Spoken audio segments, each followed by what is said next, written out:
I recently saw It 1990, but the second half where they're adults. If you're a little confused, make sure you watch part 1, which was posted 4 months ago. Jesus Christ, it's been a while. But anyways, we start off with this TV miniseries with Bill, the famous writer, returning to Derry by staying at an inn where he's being hit on by a receptionist. And if there's any way that I can be of service, I want you to ask for me, Betty Ruth Blair. That's me. Betty Ruth is one word. Betty Ruth. He meets Mike, the librarian, where they discuss, their urges. I feel so thick, Mike. I don't remember much of it at all, what we did. Mike shows Bill a bike that Bill used to own. I ran across in the pawn shop about a year ago. It's got a flat tire, but that's all that's wrong with it. Wait, he had it for a year, yet he didn't want to fix the wheel? Very cheap of you, Mike. Richie the comedian also shows up to Derry to look for Mike at the library, where he sees Pennywise messing with his mind by making him see hallucinations. Meanwhile, Bill and Mike are having so much fun together. With Mike remembering how thick Bill is, he stops flirting with him and finally pulls out a box of condoms. Cards! He pulls out a box of cards. Not just any cards. Bicycle. Ben, the one that was chubby, comes back to Derry. After remembering his flashback, he sees a kid being picked on, yet proceeds to do nothing. Hey, if adults didn't care 27 years ago, why should they start now? To make matters worse, he cleans the wound with dirty water from the river stream. What the heck, Ben? Ben starts seeing hallucinations, then a homeless man unnecessarily scares him. Any spare change, mister? What the hell's a homeless man doing in the woods? Jesus Christ, the taxi actually waited for him? He was gone for like 10 minutes. I hope she got a good tip. Eddie, the one with asthma, also returns, but not much happens. Beverly returns as well to visit her old house, but when she realizes someone else lives there, the old lady traps Beverly to her home by using her old people politeness powers. Come in. Let me give you tea. No, I couldn't. You could and you will, I insist. So Beverly clogs her sink in return. Beverly then realizes it's Pennywise's hallucination magic working. I worry about you, Bevy. And damn, that's a pretty good scene with that special effects makeup. Remove 2 sins. Bill's wife is worried about her, so she decides to make a phone call to book a next flight to Derry. Later, they all finally meet at a Chinese restaurant. Beep, beep, Richie! Richie, beep, beep. Why does everyone say that?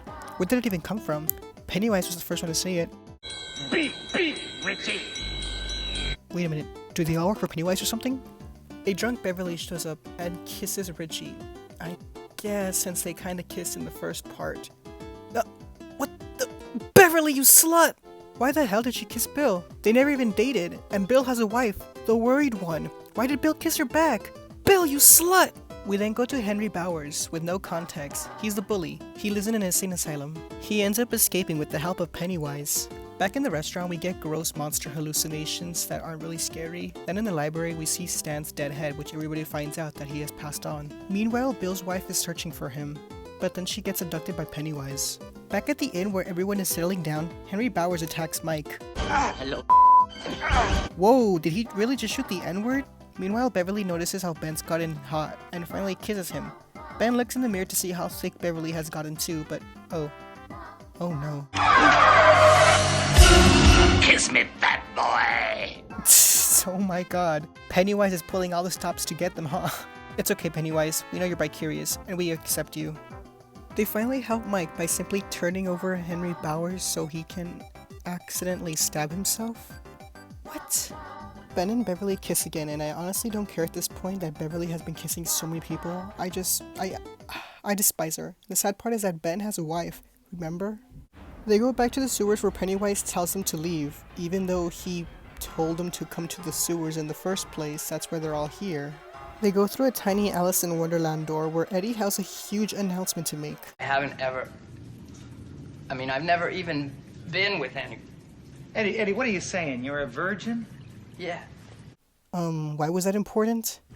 Well, I can't help you with that, pal, but thanks for sharing. Richie, let him talk. They then encounter Pennywise's final form, which is a bad CG spider. Beverly tries to hit the spider with a slingshot, but she misses. Richie is in huge trouble, and the 3 guys are paralyzed. Please, God, don't let me miss again. She doesn't want to miss, but she still closes her eyes and looks away to take the shot. She should have taken some notes from The Simpsons. No. Eddie sadly dies, and the gang kills the almighty Pennywise's final form by tipping him over and punching him. I guess. Bill gets his wife back, but at this point I really don't care anymore because you lose interest since their scenes are so separate from each other. Besides, he cheated on her anyways, but they live happily ever after because he doesn't tell her what happened. And that was it. I honestly don't like the ending because it felt a little rushed and it feels like Stephen King himself didn't know what to do, nor the writers, or how to finish it. It just feels off. I suggest only watching part 1 and pretend part 2 doesn't exist because I really felt disappointed. I just hope that when they come back in the next 27 years, when they're in their 60s, they'll find a better ending. In the meantime, I'll think I have a talk with Stephen King about those endings. But anyways, with all that out of the way, I give Stephen King's It 6.5 Beverly, you slut! Out of 10. I really hate Beverly. And Ben too, since he lied to his wife about Beverly. And that receptionist. Betty Ruth Blair. That's me. Betty Ruth is one word. Betty Ruth.